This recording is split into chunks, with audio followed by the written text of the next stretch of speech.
ಸಂಘಟನಾ ಪರ್ವದ ಹಿನ್ನೆಲೆಯಲ್ಲಿ ನಮ್ಮ ರಾಷ್ಟ್ರೀಯ ಪ್ರಧಾನ ಕಾರ್ಯದರ್ಶಿಗಳು ತರುಣ್ ಚುಗ್ಜಿ ಅವರು, ರಾಜ್ಯದ ಸಹ ಉಸ್ತುವಾರಿಗಳು ಸುಧಾಕರ್ ರೆಡ್ಡಿ ಅವರು ಮತ್ತು ಕೇಂದ್ರದ ಮಾಜಿ ಸಚಿವರಾಗಿರ್ತಕ್ಕಂಥ ರಾಧಾಕೃಷ್ಣನ್ ಅವರು, ಮೂರು ಹಿರಿಯ ನಾಯಕರು ಇವತ್ತು ಬೆಂಗಳೂರಿಗೆ ಬಂದು ಬೆಳಗ್ಗೆಯಿಂದ ಸುಮಾರು 4-4.5 ತಾಸುಗಳ ಕಾಲ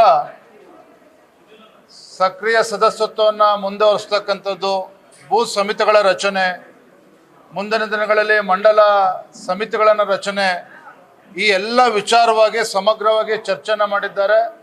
ನಮಗೆ ಸಲಹೆಗಳನ್ನು ಕೂಡ ನೀಡಿದ್ದಾರೆ, ಯಾವ ರೀತಿ ಸಂಘಟನಾ ಪರ್ವನ ಯಶಸ್ವಿಯಾಗಿ ಮಾಡಬೇಕು ಅನ್ನೋ ನಿಟ್ಟಿನಲ್ಲಿ. ತದನಂತರದಲ್ಲಿ ಕೋರ್ ಕಮಿಟಿನೂ ಕೂಡ ಸೇರಿದ್ವಿ. ಇದೇ ಸಂಘಟನೆಯನ್ನು ಬಲಪಡಿಸ್ತಕ್ಕಂಥ ನಿಟ್ಟಿನಲ್ಲಿ ಕೆಲವು ಸಲಹೆಗಳನ್ನು ಕೂಡ ನೀಡಿದ್ದಾರೆ. ಹಾಗಾಗಿ ಸಂಘಟನಾ ಪರ್ವದ ನಿಟ್ಟಿನಿಂದ ಇವತ್ತು ನಡೆದಿರ್ತಕ್ಕಂಥ ಸಭೆ ಎಲ್ಲ ಏನು ಸಲಹೆಗಳನ್ನು ನೀಡಿದ್ದಾರೆ, ಮಾರ್ಗದರ್ಶನ ನೀಡಿದ್ದಾರೆ, ನಮ್ಮೆಲ್ಲ ಜಿಲ್ಲೆಯ ಅಧ್ಯಕ್ಷರುಗಳು, ರಾಜ್ಯದ ಪದಾಧಿಕಾರಿಗಳು ಎಲ್ಲವನ್ನೂ ಕೂಡ ಗಮನದಲ್ಲಿಟ್ಟುಕೊಂಡು ಮುಂದಿನ ದಿನಗಳಲ್ಲಿ ಇನ್ನೂ ಕೂಡ ಸಂಘಟನೆ ಗಟ್ಟಿಗೊಳಿಸ್ತಕ್ಕಂಥ ಕೆಲಸ, ಬಲಪಡಿಸ್ತಕ್ಕಂಥ ಕೆಲಸ ನಮ್ಮೆಲ್ಲರ ಮುಖಂಡರ ನೇತೃತ್ವದಲ್ಲಿ ನಾವು ಮಾಡ್ತೇವೆ.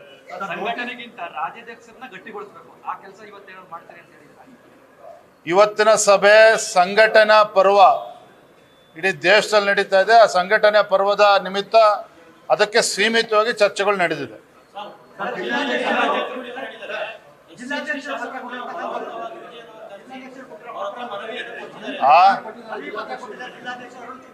ಯಾವುದೇ ಜಿಲ್ಲೆಯ ಅಧ್ಯಕ್ಷರುಗಳು ಯಾವುದೇ ಮನವಿಯನ್ನ ನಮ್ಮ ರಾಷ್ಟ್ರೀಯ ನಾಯಕರುಗಳಿಗೆ ನೀಡಿಲ್ಲ. ಯಾರು ಭಯ ಪಡ್ತಕ್ಕಂಥ ಅವಶ್ಯಕತೆ ಇಲ್ಲ. ಏನಪ್ಪ,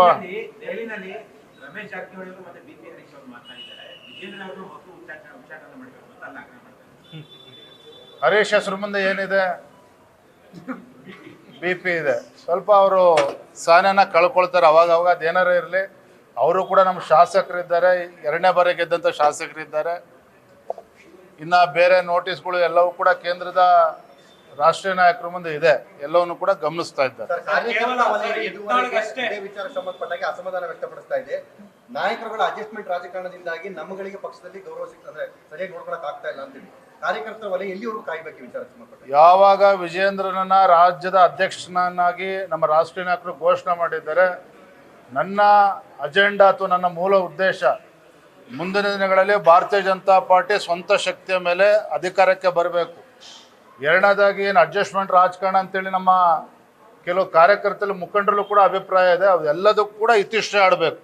ಆ ನಿಟ್ಟಿನಲ್ಲಿ ನಾನು ಪಕ್ಷಕ್ಕೆ ಶಕ್ತಿ ತುಂಬತಕ್ಕಂಥ ಕೆಲಸ ಮಾಡ್ತಾ ಇದ್ದೇನೆ.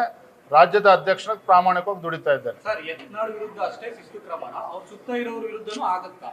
ಯಾಕೆ ಅವರನ್ನ ಸುಮ್ಮನೆ ಬಿಟ್ಟಿದ್ದೀರಾ?